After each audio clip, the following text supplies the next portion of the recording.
ভাই ও বোনেরা, যখন আভিলার সেন্ট টেরেসা তার কনভেন্টের প্রধান হন, তখন তিনি সকলকে অবাক করে দেন।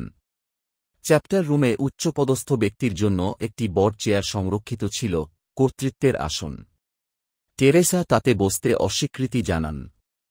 পরিবর্তে তিনি সেখানে আওয়ার লেডির একটি মূর্তি স্থাপন করেন এবং বলেন, এই চেয়ারটি এই বাড়ির প্রকৃত উচ্চপদস্থ মেরির খ্রিস্টের। আমি কেবল তাঁর পায়ের কাছে বসব। সেই মূর্তিটি শক্তিশালী।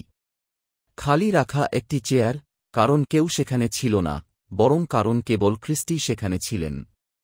টেরেসা চেয়েছিলেন তার বোনেরা মনে রাখুক, প্রতিটি সিদ্ধান্ত, প্রতিটি প্রার্থনা, তাদের জীবনের প্রতিটি অংশ একসাথে খ্রিস্টের উপস্থিতি এবং কেন্দ্রে রাজত্বের সাথে বসবাস করা উচিত।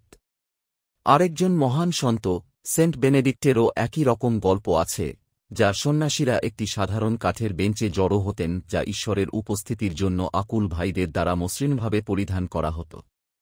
যখন একজন নতুন সন্ন্যাসী এসে ভাবলেন কেন বেঞ্চটি খালি রাখা হল, তখন মঠাধ্যক্ষ ব্যাখ্যা করলেন, এই বেঞ্চটি স্বজন খ্রিস্টের জন্য সংরক্ষিত।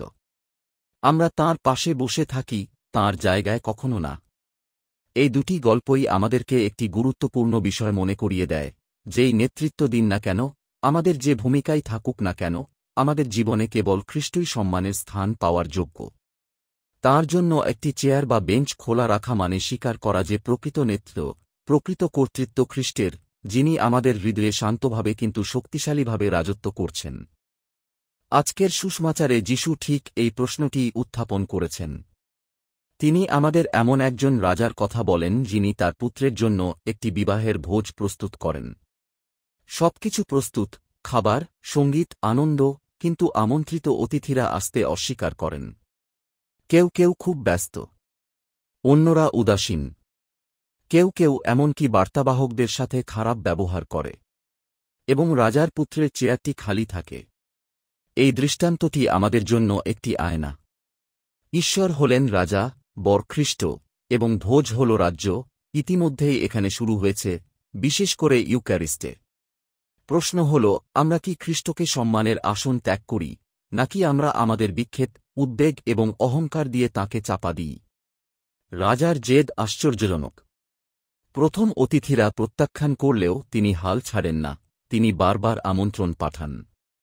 যখন প্রথম অতিথিরা আসেন না, তখন তিনি দরজা খুলে দেন, সকলকে আমন্ত্রণ জানান, বিশেষ করে দরিদ্র, ভগ্ন এবং বহিরাগতদের। আমাদের কেউই আমাদের স্থান অর্জন করতে পারেনি, আমরা এখানে কেবল ঈশ্বর আমাদের আমন্ত্রণ জানিয়েছেন বলেই। কিন্তু তারপর আসে চ্যালেঞ্জ, একজন মানুষকে বিয়ের পোশাক ছাড়া পাওয়া যায়, ভোজের জন্য প্রস্তুত কিন্তু এর জন্য প্রয়োজনীয় রূপান্তরের জন্য নয়। তিনি খ্রিস্টের জন্য চেয়ার খালি রেখেছিলেন।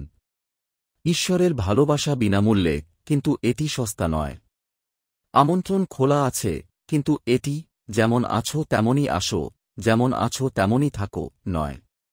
বিবাহের পোশাক হল পরিবর্তনের জন্য প্রস্তুত একটি হৃদয়। যেমন সেন্ট অগাস্টিন লিখেছেন, এটি একটি বিশুদ্ধ হৃদয়, একটি ভাল বিবেক এবং আন্তরিক বিশ্বাস থেকে দান। সেন্ট পল আমাদের স্মরণ করিয়ে দেন যে আমরা যেন করুণা, দয়া, নম্রতা, ভদ্রতা এবং ধৈর্য ধারণ করি, এবং সর্বোপরি ভালোবাসা। তাহলে আমাদের কি হবে? প্রতি রবিবার রাজা আবার তাঁর টেবিল সাজিয়ে থাকেন। প্রার্থনা হল ক্ষুদ্রাকৃতির বিবাহের ভোজ, বেদি তাঁর টেবিল, ইউক্যারিস্ট হল অনন্ত জীবনের খাদ্য। আমরা কি প্রস্তুতভাবে আসি, সূক্ষ্ম পোশাকে নয়, বরং নম্রতা, অনুতাপ এবং ভালোবাসায়? আমরা কি খ্রিস্টের চেয়ার খোলা রেখে আসি, যেমন সেন্ট তেরেসা করেছিলেন, তাঁকে আমাদের হৃদয়ের প্রকৃত শ্রেষ্ঠ হতে দিয়ে? যিশু আজ একটি চ্যালেঞ্জ দিয়ে শেষ করেন, অনেককে আমন্ত্রণ জানানো হয়েছে, কিন্তু কয়েকজনকে নির্বাচিত করা হয়েছে।